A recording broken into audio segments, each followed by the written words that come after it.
Hey everybody, my name is Alex and this is Bento Radio.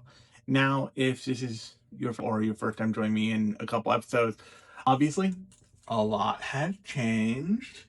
I am doing this in person now. I started with my preview episode for last week. If you haven't checked out that episode and you're at all interested in what you maybe want to watch, I previewed 4 shows that I think are totally worth it. So definitely go check that episode out. Or if you want to check out any of the other episodes, they are available in the feed on my YouTube page or on every podcast platform you can possibly imagine, probably. If you can hear me right now, you can subscribe to me in some way, shape, or form. On that note, be sure if you're watching and you like anything about my videos to be on YouTube to subscribe by hitting the button down below and ring the bell so you can know when new episodes drop, which is usually every Thursday, but there's always some issues with other stuff. In addition to all that, you can find everything I do, absolutely everything comprehensively, over on bento-box.ghost.io. I'm going to say that again. Bento-box.ghost.io. There will be a link in the description of the YouTube video as well as on the YouTube channel page.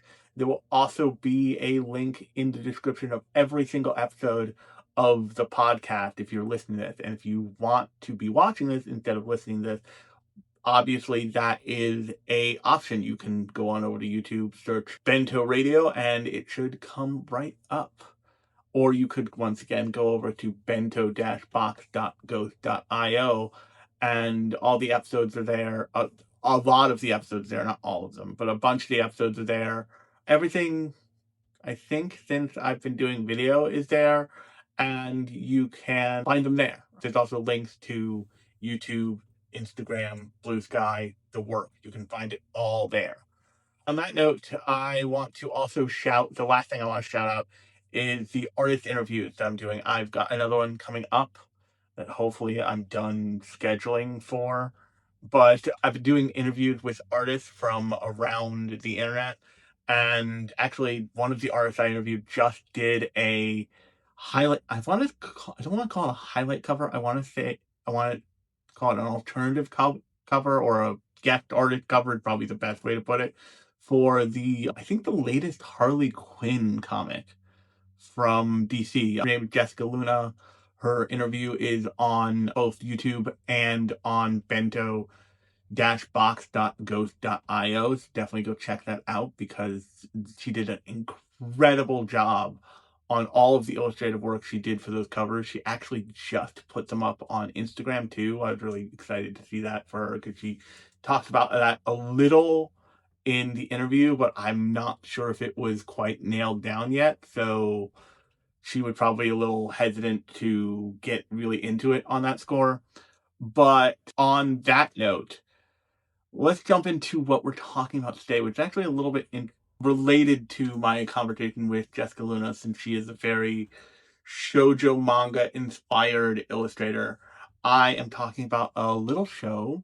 I don't know, I'm not even sure if this show is still available, but actually it's in the list of these, it's in the row of the things behind me, and that is a show called Paradise Kiss. So without further ado, I'm going to throw it over to my lovely assistant so she can give us a proper plot synopsis of Paradise Kiss, and then we'll jump into it.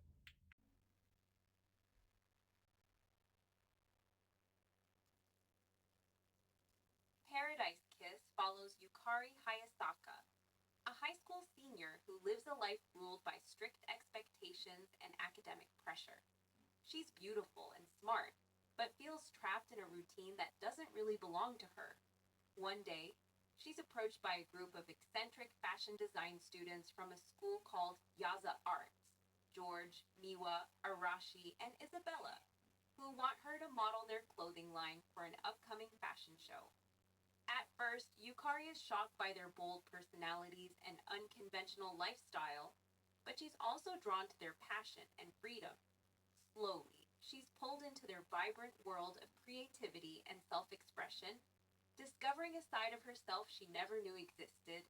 She begins a complicated and intense romance with George, the group's charismatic yet mysterious designer, whose artistic vision inspires her to break away from her old life.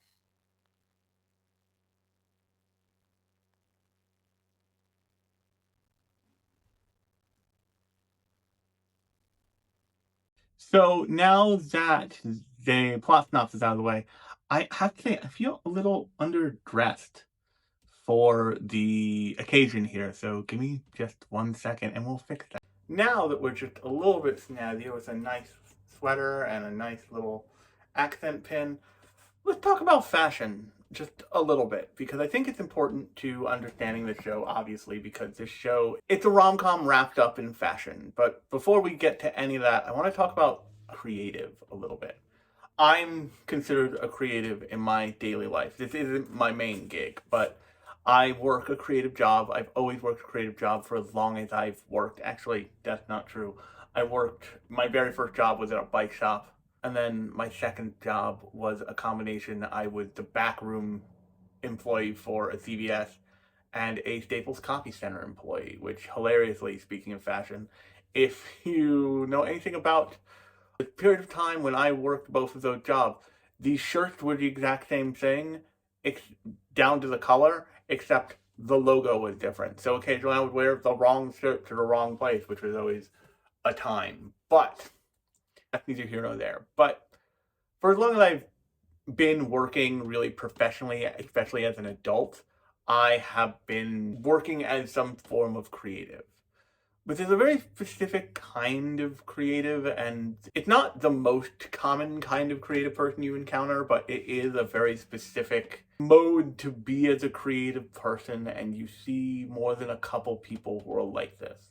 And the best example of this I could probably give you up front is, it's a creative Steven Universe, Rebecca Sugar. Basically, any creative that you're meeting has some sort of path to what they do now as a career.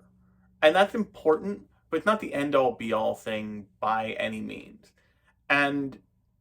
But for some people, it leaves a bigger mark on them than others. For me, I went to art school, and art school is fun. I have stories. Some of my best friends in the world are from art school. Lauren and Kie, in particular, who, if you've been listening to / watching this podcast for a long time, will stand out to you as people I've shouted out multiple times on this show. And that's for good reason. But very many art school... So my point is that any person who is a creative person who came up through the art school system, so to speak, has stories, remembers it fondly on some level, or maybe even doesn't remember it fondly on some level, but there's some shaping that happens there. That could be good or bad. But Rebecca Sugar, the best known for Steven Universe creative, who also worked on Adventure Time, and I think I'm pretty sure she was partially responsible. She was the lead creative behind High Guardian Spice, that very oddly toned, pretty bad, I'm gonna call it pretty bad, Crunchyroll original from a bunch of years ago. I don't even know if you can still find it on Crunchyroll, but it was a choice. I remember it being incredibly uneven as a thing, and not really living up to the potential you would want out of what the thing was trying to do. But it was also very much in the vein of something like Steven Universe. But at least lately, I've been encountering Rebecca Sugar on my Reels feed on Instagram, and she's been telling all these stories, and they've all had little animated segments that accompany them, which is really nice, about her time in art school in New York City. And she speaks about it with such reverence and such fondness, and I completely understand that and get that it makes her choices in things like Steven Universe, and also even things like Guardian Spice, make a lot of sense. There's a lot of connection there. And there's a certain kind of creative who really loves to think about creativity and think about, like, process of going through art school. And there's great anime about creative people, and this is Paradise Kiss is certainly one of them. But also a great show called Clover that is literally just follows these kids and their trials and tribulations through art school. A bunch of the kids are fine arts majors. A bunch of the kids are architect majors, and that show really captures what it's like to kind of be a weirdo in the middle, in between of life art school student in a really excellent way. I've always loved that show. At some point, I'll probably talk about it more. And I've also always loved people trying to create portraits of creative people in their work. You look at Gachikakada from this season. Remlin, and also into a lesser extent because you don't get as much of him on screen before he dies off screen. Joe are portraits of creative people by creative people.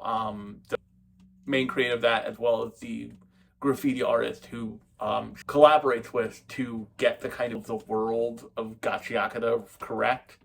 Forgive me for not remembering either of their names. But if you liked Remlin, and I've watched the kind of scene of Remlin multiple times at this point, and at some point I'm going to put together like a listicle article thing over on bento-box.ghost.io all about like portrayed in anime, because I think it's a really interesting, worthwhile thing to explore. But the long and short of it is there are some people who are really interested in portraying young creativity as a kind of their work. And I think that Yazawa, the creator of not only Paradise Kiss, but infamously Nana and Neighborhood Stories, all of which, by the way, are all connected and take place in the same universe. It's really clear with Paradise Kiss and Neighborhood Stories, but if you're paying attention in the opening I think the first opening sequence, I think every opening sequence of Nana, in the background there are billboards featuring the Happy Berry fashion line, which is Mikako's fashion line that she starts in Neighborhood Stories, I believe, but is shown to be a big deal in Paradise Kiss. And we'll get to that a little bit, definitely, because that's actually important. But the thing about kind of Yazawa's stories is they're all variations of classic shoujo romance stories about creative people. And the reason why that's interesting is because you get these creative people who are more or less, pretty accurately, look at characters like George Koizumi, the male lead of Paradise Kiss, essentially, and he is curated to a fault, but very often the other characters around him will call him on it. They won't. His kind of curatedness doesn't go without notice or comment, and that notice and comment is to a greater and lesser degree, but you also see all the other characters like, for sure, Isabella, and even Arashi are all highly curated, thoughtful, creative people. And when you encounter Yukari for the first time, you're seeing somebody was not even aware that was a possibility. But for just a brief second here, I want to take a detour back into Fashion Town. And the thing I want to talk about here is, if you like Gakuda from this season, or you like Jujutsu Kaisen, or you like any of the really good-looking shows of the past, part of what you're responding to is the sheer style of those shows. And that sheer style is informed by a kind of fashion culture that is driven by a lot different things than it is in America. America is a very individualistic culture in every way. We're singular. We are encouraged to be singular and encouraged to be individuals. There's all about personal growth, personal responsibility, to borrow the dumb lyric from the original Cyberpunk 2077 trailer. Personal style. When you're thought of as having a style, it's, in American terms, it's talked about as being very individual, and you make very individual choices. I chose this pin at some point. I chose this sweater at some point, this shirt. But in the style vernacular in Japan, it's very much about fitting an archetype almost. And there are proper ways to wear, proper ways not to wear things. And part of what negotiates that really well is because of bodega culture. I'm gonna call stores bodegas for a brief second here. In Japan, if you've ever been to Tokyo, you know that about there being like 11 across the street from a Lawson's are not wrong. The amount of convenience stores in Tokyo alone are out of control. It's wild. If you don't like one, don't worry. There'll be another one within a block. That's just how it goes. And they're all getting enough business. It's all fine, seemingly.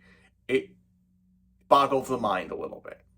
But along with that, and I didn't really encounter this so much in Tokyo, but I encountered it when I went to Japan in 2023, early 2024. I went in that like time, which was really interesting because everything was closed, but also everybody was partying, so it's great. The thing that I experienced that really told me that like, oh, the driver of fashion culture here is they still have a culture of magazines, of like actual print media magazines. Right now, if you want to read, and I'm going to talk here for a brief moment for men's fashion because that's a thing I've followed for a long time.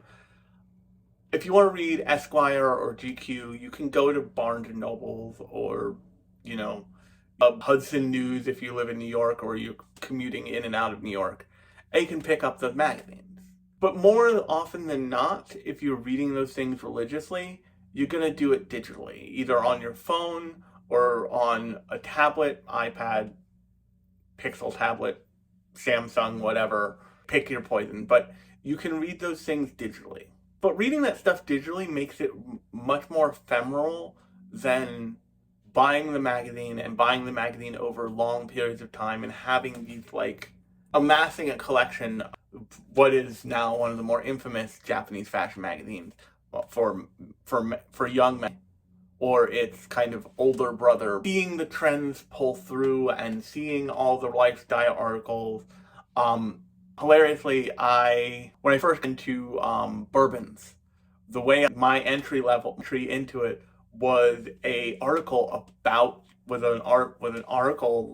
article, I think in Esquire, because Esquire is like the American kind of Brutus, or the Western equivalent of Brutus. It's meant for, guys, and whereas GQ is much more tailored toward guys in their 20s. And they mentioned in passing a bourbon called Legend that was the first outing into making bourbon, and they specifically bought this distillery in Kentucky to be able to do all this, and the brewmaster from that distillery came over and like brewed it. And I refused because they've changed the bottle since, and I think it sucks a little, but that's neither here nor there. But my point is that these magazines, these fashion and lifestyle magazines, function as instruction manuals for how to use things that you could get in your wardrobe, and also how to think about your wardrobe and how to like build a sense style for yourself. But in the Western parlance, it's seen as being much more on you, whereas in Japan, which is a much more collectivist society, it's very much about working with archetypes, knowing where to break them, knowing where to enforce them. And if you listen to a lot of fashion people online, little reverence for Japanese fashion culture because it is so dialed in, and like they can express with such minute detail because they're concerned with their awareness of what it is on the whole and not just to them. Like a traditional collegiate Americana style has certain points that you can hit as everybody, but I might not hit because it just doesn't look good on me or I don't like it. Whereas the Japanese interpretation of that will boil it down to very classic elements and very thoughtful elements. So what I'm trying to say here is that the Japanese culture has a history and a reputation for being very fashion forward, capable thing. And out of that comes Paradise Kiss, which is very much an attempt to look at, this is means to be a fashion conscious, creative person coming up through Japanese culture, but also through finding your voice as a creative person in that environment and creating a environment where you feel like you can be creative and you feel like the people around you are all working towards the same goal. And the kind of pinnacle of that is George Koizumi in this original manga. He is kind of like the mystery, but once again, the characters around him don't let him get away with that. You see that he has a very upsetting, I'm going to say, relationship with his mother and with his father. You see that Arashi, Isabella, and Miwako, his compatriots and partners, crime in their brand, which is called Paradise Kiss. That's where the logo, not the logo, the name of the show comes from. And he has all the trappings, and he has all the kind of forgotten side, failed son star power of a lesser Anderson, if that makes any sense. He has the unfavored child of a very wealthy Japanese family. And he clearly, and you find out when they dive into Isabella's backstory in the show, that he's been kind of who he is a long time. Which for isn't necessarily super common, but it's not super uncommon either. You kind of out, for me, I figured out kind of my deal compared to a lot of people. I remember in high school, actually, I was out of, I think, history class. My school to ask me hey, we're thinking of buying this sculpture for the school, and I've looked at them I'm 16. Why are you asking me this? I think I was I think it was when I was a freshman in high school. I was I'm 15. Why are you asking me this? And they all stared blankly at me. They said something that makes a ton of sense now, but didn't make a ton of sense, but was surprising to me at that moment. They said, because you're the person who's going to do this for your entire life. You're the person who's going to be a creative person professionally. So we wanted to ask, and because that's so clear, we wanted to ask you outright of is this a good idea? And, bravo to my school system for at least not me on that level of recognizing in me that what I'm going to do was going to not be a standard life, and making that outreach and supportive. That was really interesting looking back on it. But something similar happened for George Koizumi. He was kind of doing up, but formed to fully enough to a degree that he recognized in that Isabella was not happy in her as it want to be very careful about the pronouns with Isabella, because I'm not sure what they would prefer. But in his way for a long time. And you see in Yadagaku Academy, which is an interesting little thing, we'll get to that in a second, that he's really, and that he is the top of his class, and I think Miwa at some point says he's the top of his class, so everybody wants to work with him. And the show, if you don't know the possibilities of what high school can be, you would guess that these kids were in college. They're probably not. They're sort of magnet school program, and if you don't know what a magnet school is, it's essentially a extracurricular high school that trains you in that's math, science, but also trains you in an actual discipline. I applied to a magnet school for the fine arts. I didn't get in.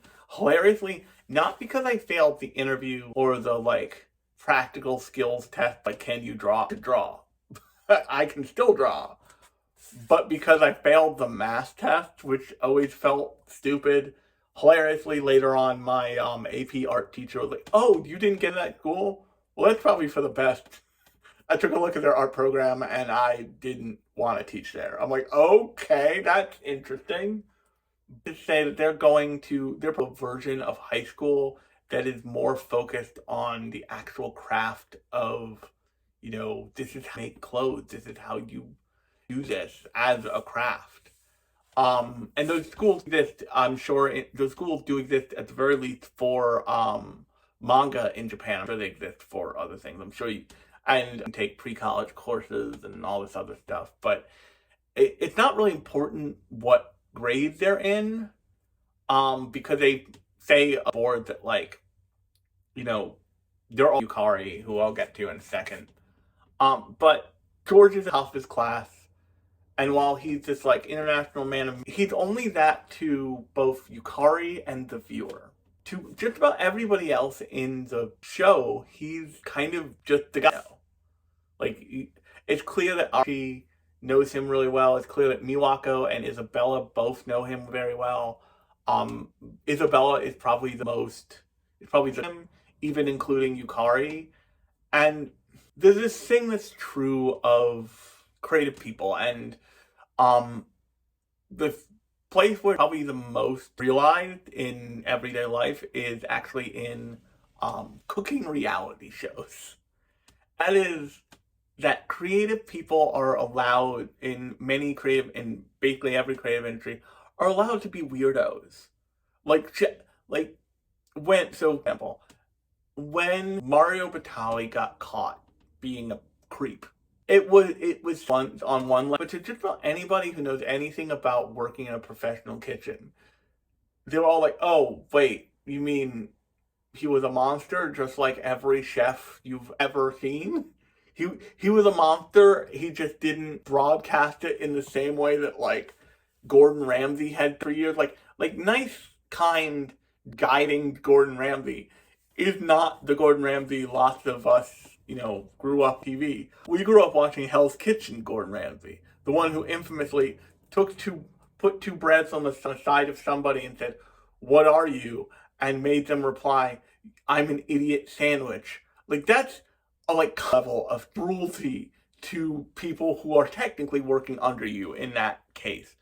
But my point is that chefs both held to impossibly high standards, see them in the Michelin star system, but also because of that, they're allowed to be kind of this monstrous of themselves that you don't get in something like that. If it was present in like an accountant or in a normal office setting, would be grounds for firing. It would just be bad. Like, it did not saw it in my mind. Like, if you behaved the way most chefs behave in a professional kitchen, in an office, you would be unemployable, more or less. And that's true to greater and lesser extents throughout the creative fields. If you look at music, musicians are like absolute weirdos and nutcases. If you look at fashion, which is what we're looking at with this show, once again, designers are encouraged to be intensely themselves and intensely like artists who make body art, essentially. Same thing with arts, once again. And yes, if you're an absolute asshole, eventually, people won't work with you. The food basically gaslit itself into being like, "Oh, okay, this is how a high-level chef is." But if you ask anybody at really truly successful restaurants, they're not, because the growing, the industry has surely and is still growing out of it some, which is very good.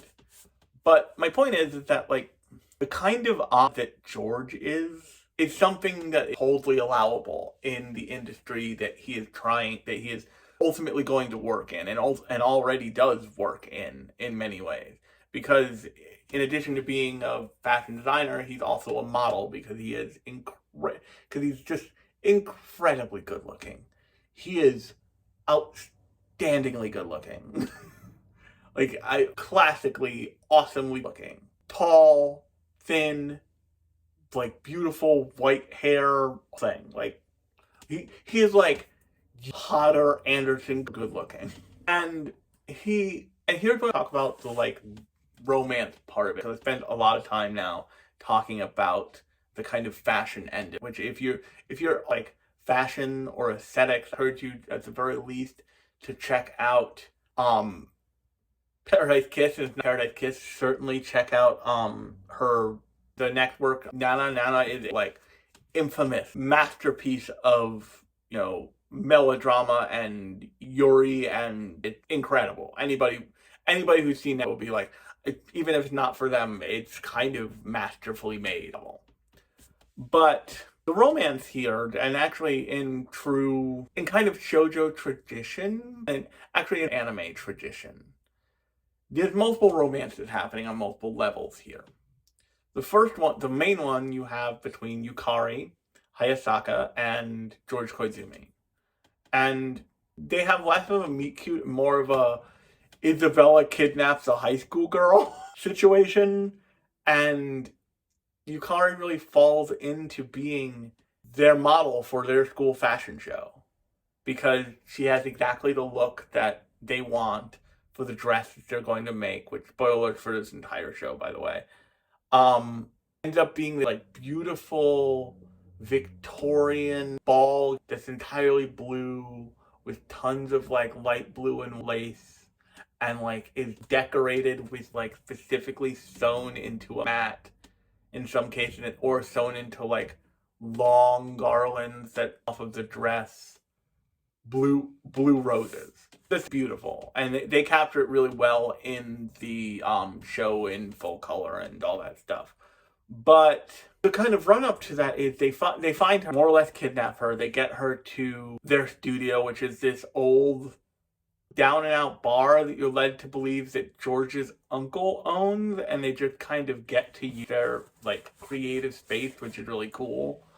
There's a lot of like creative wish casting happening this show, and also in Nana, that's a different thing.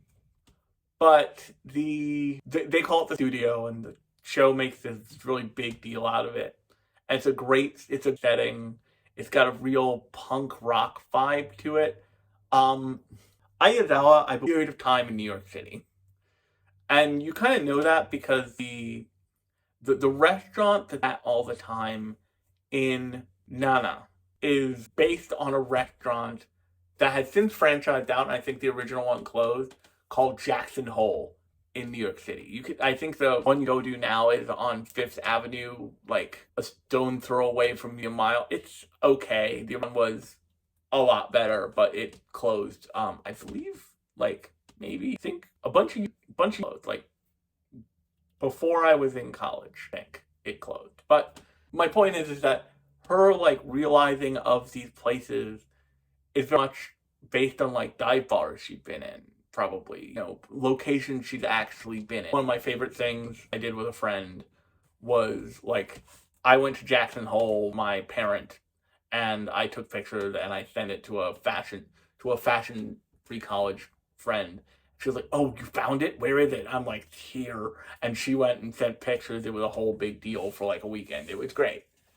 So they have the studio, kidnap her, and George explicitly pursues her in a very like shitty asshole toxic romance way. And she's back on it and eventually falls for him, and eventually they're completely entangled, but it's never a healthy relationship, so to speak, which is interesting considering Yukari's character, because the thing that Yukari's falling for isn't just George. It's just like, it's a lifestyle model, and being kind of an accessory to creativity that models are, if that makes any sense. How should I put this? I don't need to ask that at all. When I was in my 20s, in my early, with a fashion photographer to do a spec project he was doing for a couple months, but I worked out of that was I think in like something. It was out in Tribeca, I know it was, in New York City, and it was in a warehouse. And it had been set up to have all of these like compartments everywhere. And more often than not, I would bring lunch because at that time, out in Tribeca, there was just nothing. There was just, I think there was a place called JJ Deli, like, and that was fully 5 blocks, 5 giant Tribeca blocks away.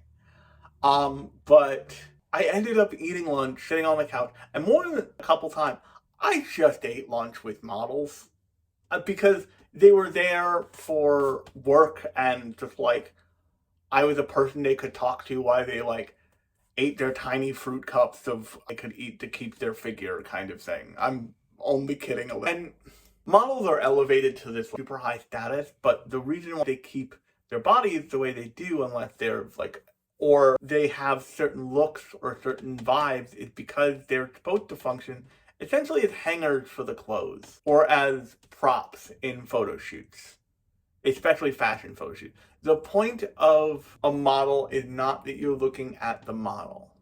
The point of the model is that they make the clothes look really good. They make you want to be in the clothes.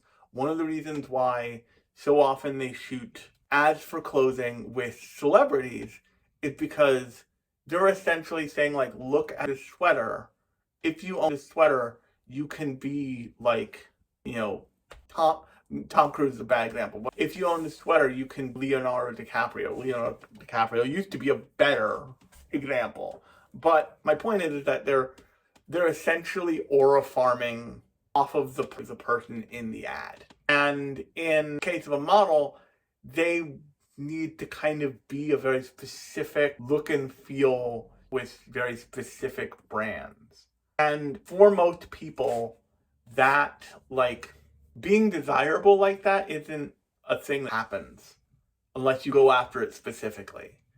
Like, yes, you can be desirable by another single person or by or whatever, but being a model is to be kind of this it's this baseline to be somebody that people want to be like. They want to look like, you know, the Calvin Klein ad. They want like, you know, the Dior ad, the Louis Vuitton ad, your fashion label, high or low end, and put it here. They all use models for all sorts of different things.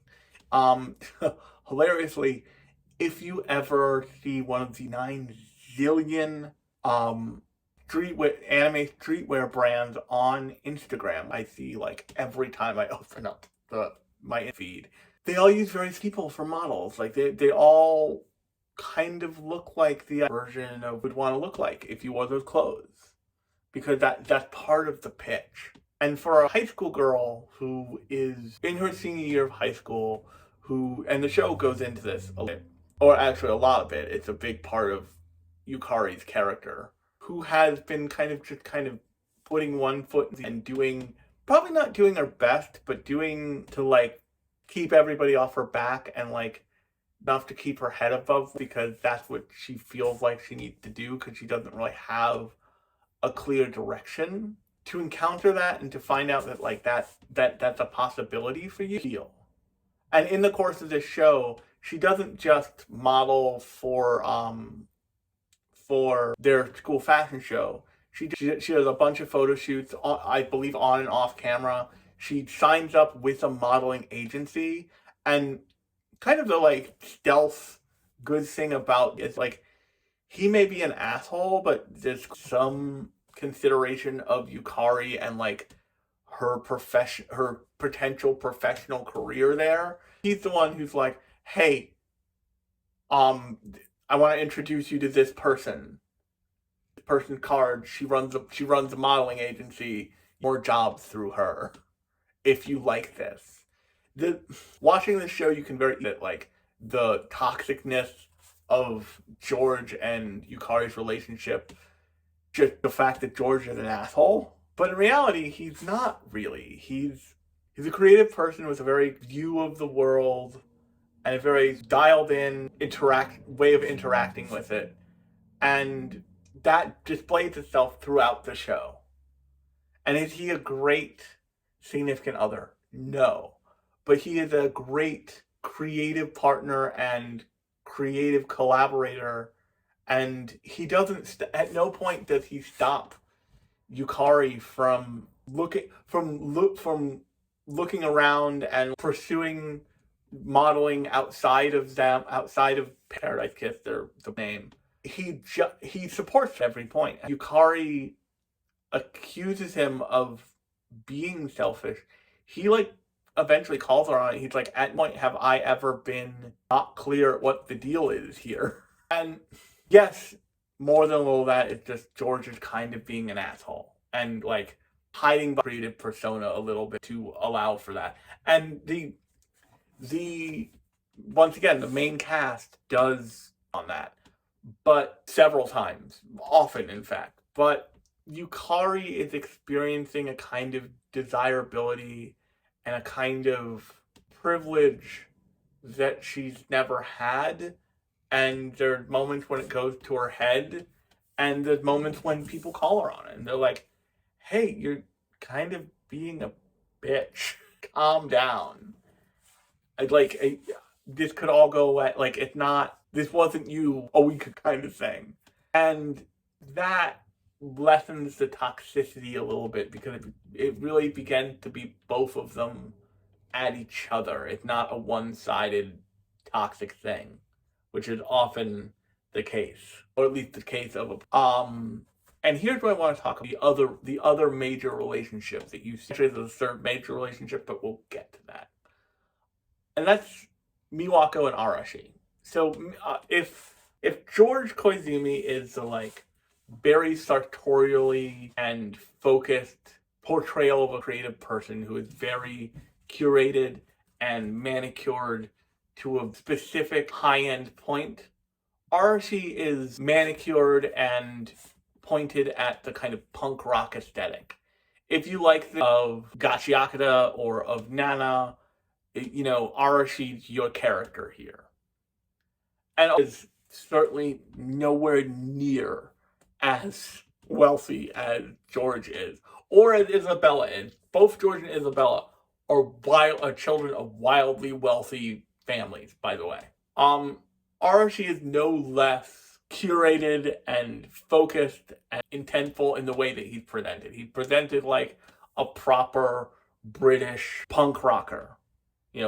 Safety pin in the lip, spiked blonde hair, Dex t-shirt, ripped black jeans, 9 yards.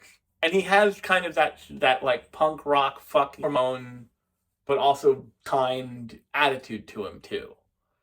I think of his girlfriend of, you're led to believe, over a decade, who is this pretty in pink Lolita angel almost. And by the way, I brought up Happy Berry, a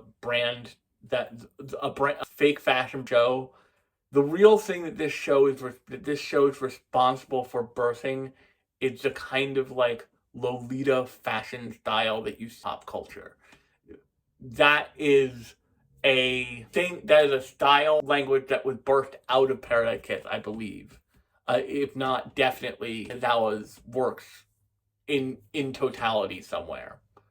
But Miwako is kind of the best and purest iteration of the show. Even Mikako, her older sister, who is the main female lead of Neighborhood Stories, doesn't quite capture it in Neighborhood Stories. When you see her later on in a cameo appearance in Paradise, is much more the pretty frilly pink, but toned down to be more adult Lolita. But Mako is really the poster child for that kind of thing show.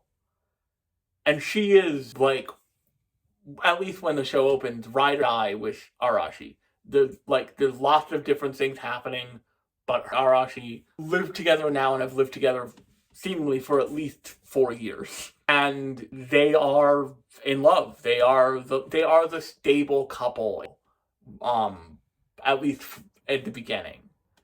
But introduces a character named Tokomori, and Tokomori grew up with Miwako, and Miwako's first love, but definitely first crush. And the big difference between Arashi and Tokamori, other than, looks and all that stuff, because portrayed as being very everyman handsome. Like he's not portrayed as being knockout gorgeous as George, but he is kind of like door quietly attractive Arima from Kakano kind of thing. A little bit more like the shoujo audience, so to speak. They drifted apart, and Miwako Miwako chose Arashi as like the relationship she was gonna pursue, and to kind of they all drifted apart. And she feels that pang in her heart of like, the boy I used to love, the boy I used to have a crush on, the boy I used to have feelings for, and that makes Arashi really uncomfortable. And there's a period of time in the show where Arashi is like kind of being a dick because he's but like Miwako and through it, they work through it. The whole of Miwako and Arashi's relationship is so much healthier and more considerate towards each other than Yukari and George's relationship. And the reason for that is exemplified by really the end of the show, in that like after the show ends, and you see what became of Yukari. Yukari became a full-time model, and a deeply, really successful one. My gut feeling is probably not supermodel status, like we're not talking Heidi Klum, but she, on her career, she still does like big-time events and big-time fashion, and they do this in a really interesting and fascinating way by showing you her house, or her apartment probably, because she still lives in Tokyo, and showing you a photo wall with like all of these different events, and her what looks like politicians and fashion designers and walking in shows and framed magazine covers. And she is like done it. She's a model. She continued doing what she in the first what she found as her passion in school. And all the pieces, she got all the right way, and it happened for her. And she gets it's around the holidays, around like New Year's or something, and she walks in and hands her a postcard, and she's been invited to attend a play in I think in Paris. And she says like, both be a comedy, but I'll cry. And the reason for that is because George Koizumi has designed the costumes for that play. And before that time skip, you see that her and George do drift apart. And like George leaves with Isabella to go be a designer in Paris. To go do the thing and the fashion show is like their fam. And in that, you also see that like Arashi and Miwako and Tokamori have like regained like dynamic they had, except Arashi and Miwako is thing, and Tokamori is now just like their friend. There's this realization at the end of this show, and the reason why I talked about like the creatives and at front is I don't think the show is really, and it's part of the reason why I don't think it's seen as a classic shoujo romance show that often. Even in the way that Nana is. Nana is very much a like Yuri shoujo romance show, essentially. Romantic, essentially. But even in that show, the view Nana, her relationships in now all of the relationships in Nana are fucking cursed. And the one happy relationship that falls apart so cruelly and leaves such like an angry scar across the cast of that it would almost be better if it never happened, for the sake of the male character, not female character. Not really. Hachi is the perpetrator of the bad in that case, and A thing I like about Ayazawa's work is she doesn't let the female characters off the hook for being possibly bad people also. Like, she makes Yukari be an absolute, and then the show calls her on it. Hachi in Nana is like a vapid, love-obsessed weirdo who, from guide until there's almost nothing left of her life other than being a, like, weird trophy wife for Trap Nest and slightly possibly stewed Takumi. And then freaking who also seemed to be like manipulating her so like she doesn't see any of her friends anymore. Really a nightmare in that show. But anyway. And in Neighborhood Stories, Miwako's older sister, is just a weirdo. She's the word warp and then basically throws a smoke bomb and runs away as her way of like exiting awkward situations. It's bad. It's not good. There are so many shitty girls in Ayazawa properties. It shows a real understanding of like, oh no, like this is like, she's just people. She's not necessarily right. She's like writing women who are like considered and deep, and thoughtful, but like she's not letting them off the hook, which I always found really interesting. But the other thing that the difference between the 3 hour shows I've all the way through here is Neighborhood Stories very much a classical romance show. Nana is a Yuri romantic tragedy. Paradise Kiss, and I think this is probably like of the 3, Paradise Kiss is I think it's like 3 volumes of manga, 12 episodes over discs. But it's the shortest of the 3 of kind of like trilogy that all takes place in all the Yazagaku verse because and we'll get to Yazagaku Academy in a second. The Paradise Kiss is about a teenage girl, what she wants to do as she experiences a real full adult relationship for the first time.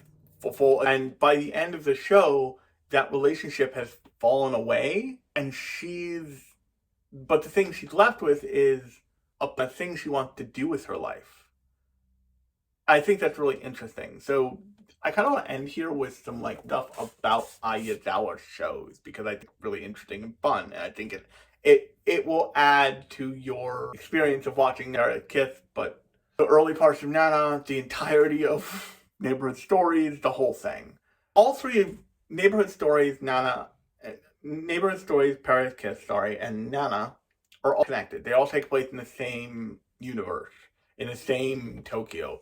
Probably in different parts of Tokyo, because Tokyo is enormous, but in the same universe.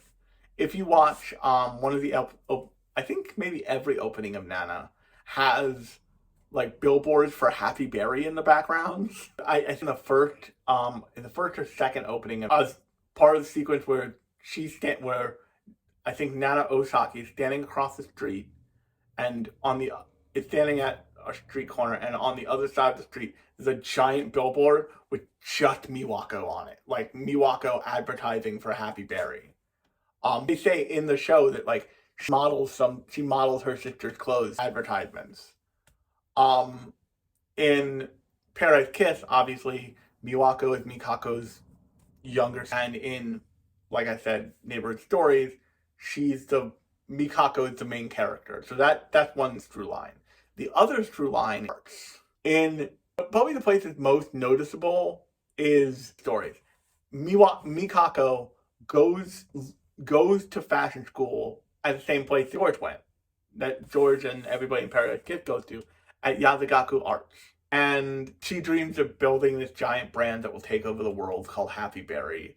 And one of the first gags they do with Mikako is she's like a lightning fast seamstress, and she sews this dress in like 5 seconds. And then her teacher, who also shows up in Paradise Kiss, just takes the dress from her and is like, "You can't sell this. This is a piece of shit. It sucks. There's not a straight or non-puckered seam on this dress. It looks good from 5 feet away. Do it again." And I think at that point she screams warp and runs away. But so she goes to that school in Neighborhood Stories. In Paradise Kiss, they go to Yazagaku Art in the fashion program, just like Mikako did. And then, and also, when they're when they're going to, when finally goes to, they meet a character, I think, they meet a character who is from Neighborhood Stories, and he looks at the camera like, hey, you want to know more about me? Pick up Neighborhood Stories at your local comic book shop. I loved it. It's hilarious. But then in Nana, in the early episodes of time, is a graphic designer who is a graphic design student at Yazagaku University. And it's like, I talked about like creatives who are very in young creatives, like the experience of going through creative training and going through the school system. That presence is felt throughout all of Yazawa's work, at least that I've seen.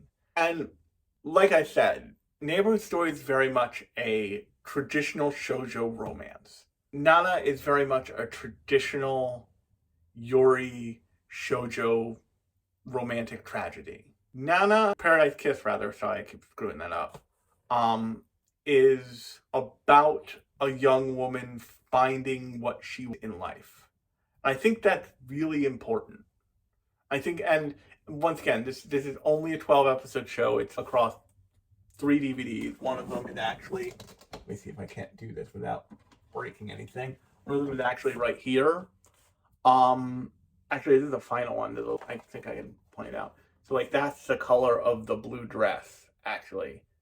The long and short of it is that it's a little bit of a sneaking your venom situation, I think, where it's giving you a romance story to like get you in it. But the romance story, what it's really about, it's about finding yourself and like embracing what creativity and what participation in creativity to you, and maybe stepping out of the like planned life path is the right thing for you. Because in the very beginning of the show, where I'll leave it, Yukari is, like I said, she's keeping her head above water, but it's very clear that she's really struggling. Like they show her interactions with the school, and like she's a little weirdo. She's got one-sided crush acted on.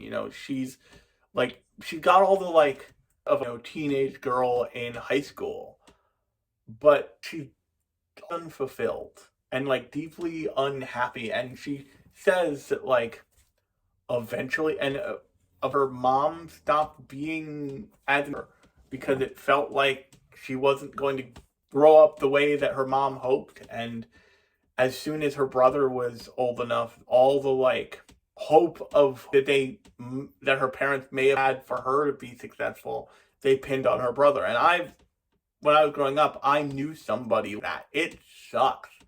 It's the worst. But it does happen, and like you do notice that even as a kid, as a teenager. And the thing I didn't like portrayals of creativity and portrayals of creatives in is very much the shows that choose to do this are viewed as kind of masterworks, masterpieces. Honey, like a great show, and it is a excellent show. Gachiakata is like the top of its knocking it out of the park. And I think that I think the author's edition of a character is really intentional, and the world is so informed by creativity and street style and punk style and art. Even shows that are like lesser down on that like Revengers from seasons ago. Feeling in hindsight won't escape that like reverence and awareness, because they are concerned with and all that other stuff. And what that framing allows this show to do is allows it to be about more than just a like toxic romance story. This show could have this story hot gimmick, which is a complicated toxic romance manga. But what elevates it is its focus on making that story be a piece of a much finding yourself and growing up, and embracing like a non-traditional career and life path. and about like looking at creativity, looking at the craft of making things and finding a way to be part of that. And so many models of any level, if you talk to them, they speak with such reverence about the clothes they wear and like the designers they've worked with and the fashion, and because they know they don't necessarily have that will in them, if that makes sense.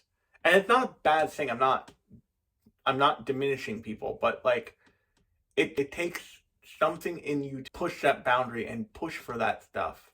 And like you need a clarity of vision and an awareness not everybody has, but people still want to be close to that, and people still want to work with people like that and elevate those kinds of things. Part of the reason why I'm doing the art reviews, the art interviews that I follow just an ungodly amount of artists in a bunch of places, on Patreon, on Instagram, and on art primarily. And if any of those seem unique to you, go check them out.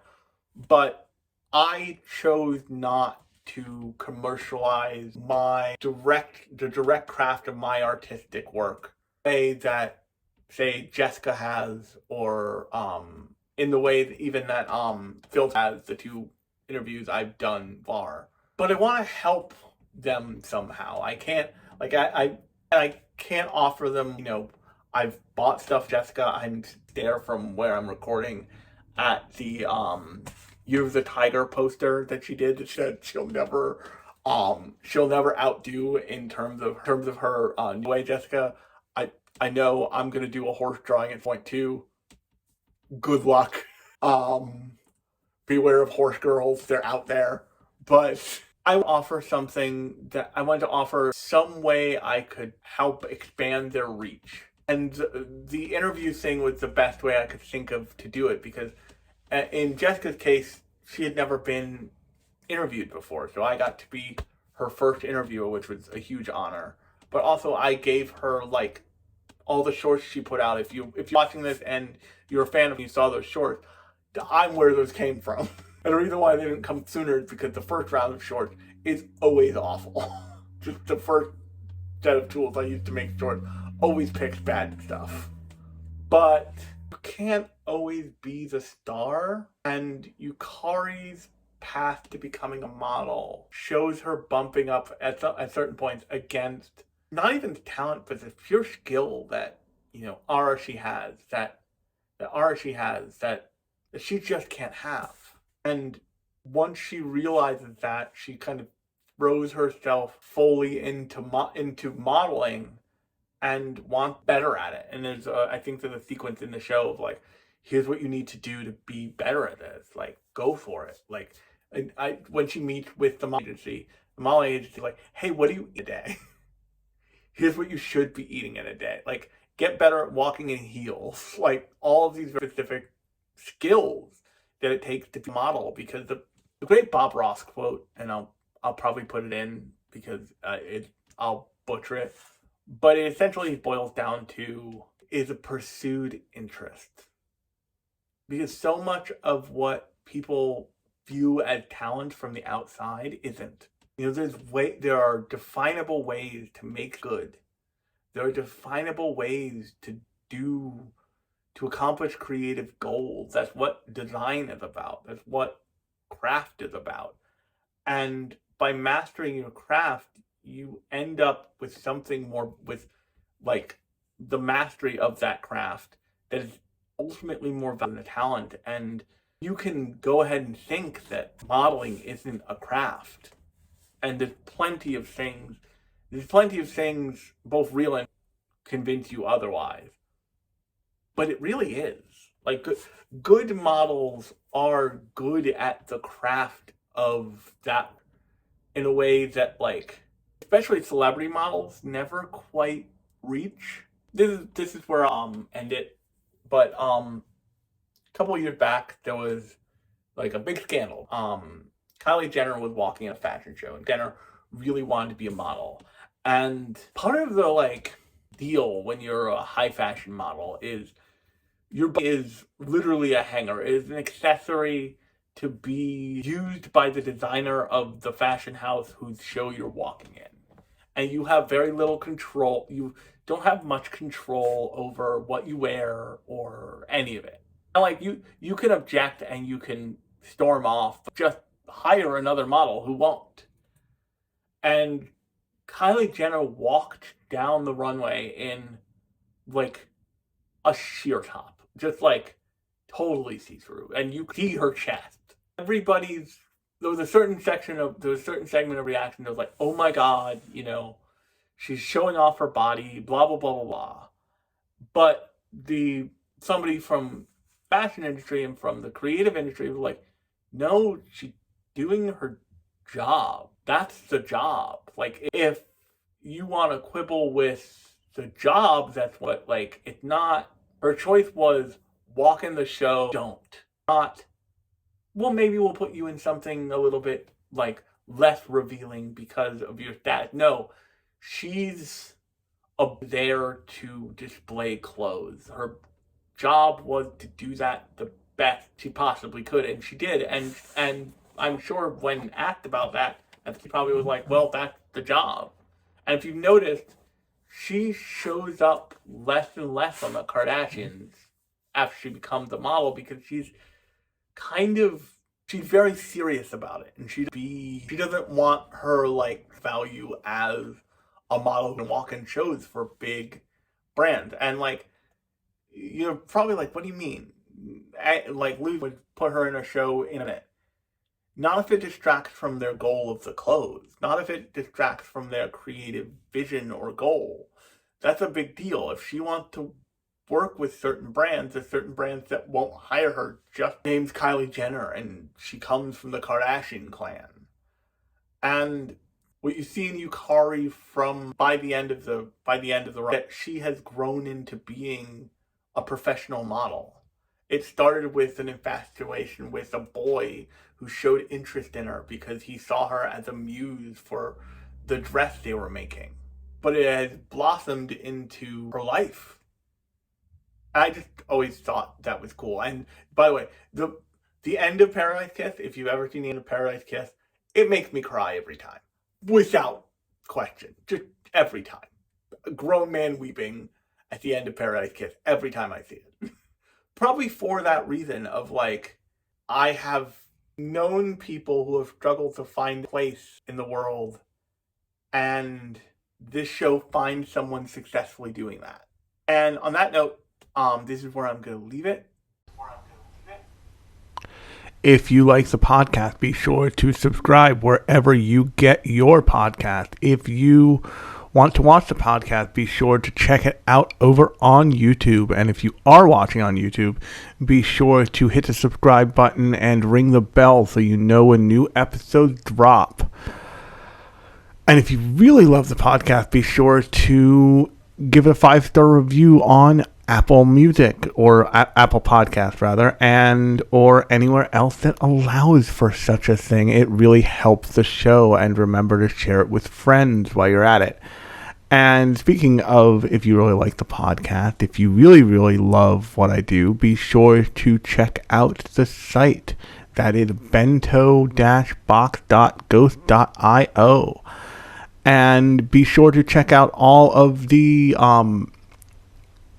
at the time of recording this too, but all of the artist interviews I've done and will do in the future. I'm really excited about them. But until next time, I have been Alex, and this has been Bento Radio, and I will talk at you later.